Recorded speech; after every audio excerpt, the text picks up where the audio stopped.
Waalaikumsalam. Dalam Islam ini menolong seseorang ini hukumnya wajib. Dan menolong seseorang hukumnya wajib. Kita sebagai orang Islam menolong sesama. Nah, sedangkan kita lihat di beberapa fenomena ini, kita lihat dalam kehidupan sehari-hari, misalkan kita menolong orang, katakan kalau di situ tadi sampaikan bisa dengan sedekah atau dengan pinjaman seperti sehari-hari.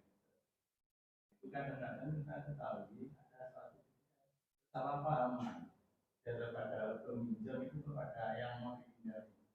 Ada lagi kalau di perusahaan itu ada kaspon dan sebagainya.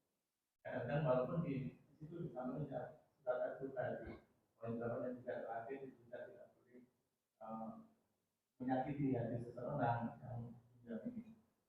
Tapi kadang-kadang kan di Indonesia kamu nggak bisa pinjam karena kita lihat mereka tidak tepat ya dalam arti kita kadang-kadang sulit lah kembalinya. Tapi kadang-kadang adanya hal yang sifatnya direlakan.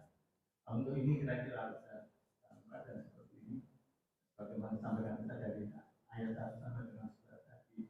Kira-kira bagaimana mensiasati begitu yang kadang-kadang kita ini sudah rela sudah malas tapi kadang-kadang balasannya tidak seimbang dengan kita. Iya. Terima kasih. Assalamualaikum warahmatullahi wabarakatuh. Waalaikumsalam. Jadi prinsip pertama bahwa siapa yang menolong saudaranya maka Allah akan menolong dia. Karena itu niatnya bukan karena orang yang kita tolong, supaya dia berbaik hati pada kita setelah kita tolong. Itu kan respon dia sesuai dengan karakter akhlak dia. Sejauh mana akhlak dia, maka akan lahir respon yang beraneka ragam. Ada yang berterima kasih karena dia terdidik dengan akhlak yang baik. Ada juga yang biasa-biasa saja, bahkan ada yang sebaliknya. Jadi jangan niatkan untuk mendapatkan kebaikan balasan dia. Niatkan karena Allah Subhanahu wa taala. Mau dia nanti merespon apapun, kita sudah niatkan karena Allah. Karena kalau kita niatkan kepada yang kita beri pinjaman, suatu ketika nanti kita akan kecewa. Tapi kalau kita sudah niatkan karena Allah, apapun responnya, ya sudah, itu sudah jadi amal saya. Karena saya niatkan dengan Allah ya. Makanya ada 3 kebaikan orang yang memberikan pinjaman. Satu, dianjurkan menangguhkan sesuai keadaan peminjam. Tapi kalau keadaan peminjam lebih parah dan dia tetap berbuat baik, ya diputihkan ya. Anjuran Al-Quran itu diputihkan. Ya, cuman memang sulit karena manusia rata-rata menyukai harta. Ya, setidaknya yang meminjam itu mengabarilah. Kadang-kadang yang meminjam itu nggak ada kabar. Ya, sudah minjam, bahkan sudah siap dengan akad, ini bulan ini saya kembalikan. Tapi ketika sampai bulan itu kadang-kadang kabarnya nggak ada. Nah, jadi peminjam juga punya akhlak. Bagaimana akhlaknya? Ya segera sebelum jatuh tempo peminjaman, segera kembalikan karena itu ibadah dan merupakan amal soleh. Jadi walaupun kita meminjam karena Allah menyuruh kita saling tolong menolong dalam kebaikan, ya kita usahakan bisa mengembalikan sebelum jatuh temponya, itu amal soleh. Ini yang tidak dilihat oleh para peminjam. Ah, kelihatannya orang itu kaya nggak butuh. Akhirnya karena persangkaan baik seperti itu tidak mau, padahal yang meminjamkan nggak mau menyinggung supaya memudahkan dan lain sebagainya. Ya, ada juga yang meminjamkan itu menargetkan riba. Nah, ada tambahannya, itu tidak boleh.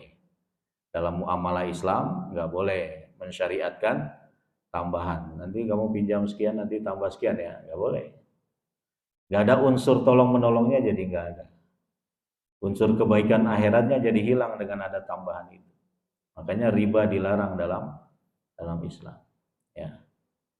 Jadi jangan dipersyaratkan adanya tambahannya, kembalikan sesuai dengan ya berapa yang dia pinjam. Karena itu sifatnya saling tolong menolong. Jadi Bapak, kita niatkan itu karena Allah pertama, Tapi kita bisa mengedukasi supaya dia tidak banyak melakukan pinjaman ke tempat yang lain sebelum dia punya semacam respon yang baik terhadap satu pinjaman. Sehingga dengan didikan kita barangkali dia bisa terdidik, tapi dengan cara yang tetap menghormati dia sebagai seseorang, sehingga dia tidak terlalu direndahkan oleh peminjam, oleh yang meminjamkan, ya. Wallahu a'lam. Masih ada? Nggih, monggo, Pak. Assalamualaikum warahmatullahi wabarakatuh. Waalaikumsalam. Ini mungkin ada satu pertanyaan karena ini mendekati bulan Ramadan. Iya. Mungkin di situ nanti di akhir bulan Ramadan kan ada menjalankan amanah ini, misalkan zakat mal dan sebagainya. Jadi mungkin ada hubungannya dengan petugas. Barangkali ada pertanyaan dari jamaah mengenai zakat mal itu apa boleh disalurkan ke dana pembangunan. Mungkin itu saja supaya nanti ambil itu bisa menjelaskan secara. Assalamualaikum. Waalaikumsalam. Jadi zakat ada zakat mal, ada zakat fitri. Kalau zakat fitri peruntukannya fakir dan miskin, tidak untuk pembangunan masjid. Tapi kalau zakat mal boleh, karena ada fi sabilillah. Jadi dari 8 asnaf yang 8 golongan yang berhak menerima mustahik, itu ada unsur fi sabilillah. Nah, pembangunan masjid itu termasuk fi sabilillah. Walaupun dalam hal ini ulama berbeda pendapat. Ada yang dimaksud dengan fi sabilillah itu perang, ya. Tapi ketika perang tidak ada, keadaan sudah aman, ya fi sabilillah yang diperluas itu salah satu contohnya pembangunan pesantren, pembangunan masjid, itu masuk kategori fi sabilillah. Jadi nggak mengapa. Cuman dilihat persentasenya sesuai kebutuhan realitas, ya. Dari 8 itu kalau banyak orang miskinnya, ya jangan megah masjidnya. Ya prioritaskan masyarakat miskinnya. Sama dengan pembangunan IKN misalnya. Ya, jadi IKN terlalu diprioritaskan, memang sudah diundang-undangkan. Tapi kan keadaan masyarakatnya belum terlalu membutuhkan kota yang khusus untuk pemerintahan seperti itu. Artinya lihat realitas baru kemudian menyesuaikan persentase. Dari 8 golongan itu mana yang lebih diprioritaskan. Tidak ada bilangan yang saklek untuk harus 20% ini, 30% ini, enggak. Tapi sesuai keadaan masyarakat yang berhak menerima zakat. Jadi menurut salah satu pendapat, masjid termasuk fi sabilillah. Ya. Wallahu a'lam. Baik, Bapak Ibu, kalau memang tidak ada lagi, kita akhiri dengan kafaratul majlis.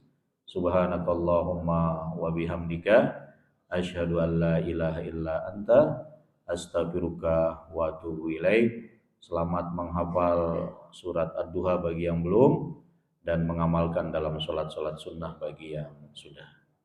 Assalamualaikum warahmatullahi wabarakatuh.